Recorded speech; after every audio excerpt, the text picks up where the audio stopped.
শুভমান সুদর্শনের সেঞ্চুরিতে মধুর প্রতিশোধ। গুজরাটের কাছে হেরে প্লে অফের রাস্তা কঠিন চেন্নাইয়ের। ভিডিও শুরু করার আগে আমাদের চ্যানেলটি সাবস্ক্রাইব করে ভিডিওটিতে লাইক শেয়ার কমেন্ট করে আমাদের সাথেই থাকুন।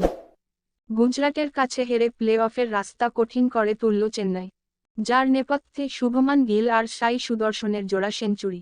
এদিন টসে জিতে প্রথমে বল করার সিদ্ধান্ত নেন চেন্নাই অধিনায়ক ঋতুরাজ গায়কোয়াড়, কিন্তু সিদ্ধান্ত বুমেরাং হয়ে গেল তাদের জন্য।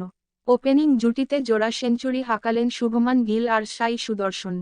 প্রথম উইকেটে দুজনে মিলে তুললেন 210 রান, সেই সঙ্গে প্রায় ভেঙে ফেলেছিলেন ওপেনিং জুটিতে আইপিএলে সর্বোচ্চ রানের রেকর্ড।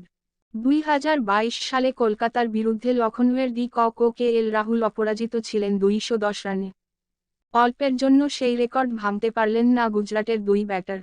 আইপিএলে চতুর্থ সর্বোচ্চ পার্টনারশিপ গড়েই সন্তুষ্ট থাকতে হলো তাদের, কিন্তু দুজনের দাপটে নীরব করে দিল চেন্নাইয়ের বোলারদের।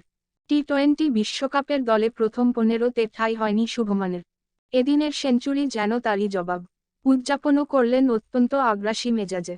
তার ঠিক 4 বল পরেই ছক্কা হাঁকিয়ে শতরানে পৌঁছে যান সুদর্শন।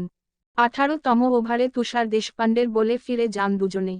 শেষ 3 ওভারে মাত্র 12 রান উঠল। শেষ পর্যন্ত 3 উইকেট হারিয়ে গুজরাট থামে 231 রানে। বোলিংয়ের শুরুটাও ভালোই করেছিল গুজরাট। মাত্র 10 রানের মাথায় 3 উইকেট হারায় চেন্নাই। ধারাবাহিক ব্যাটিং বিপর্যয় বিধ্বস্ত চেন্নাইকে ম্যাচে ফেরার রাস্তা করে দেন ড্যারিল মিচেল ও মঈন আলী। কিন্তু তারা ফিরে যেতেই হারের অন্ধকার নেমে এলো চেন্নাই শিবিরে। যদিও জাদেজা ও শিবম দুবেও চেষ্টা করেছিলেন, শেষ বেলায় ধোনি ম্যাজিকও হাল ফেরাতে পারল না। লিগ টেবিলে চতুর্থ স্থানে থেকে গেলেও তাদের ধারাবাহিকতা নিয়ে প্রশ্ন উঠবে।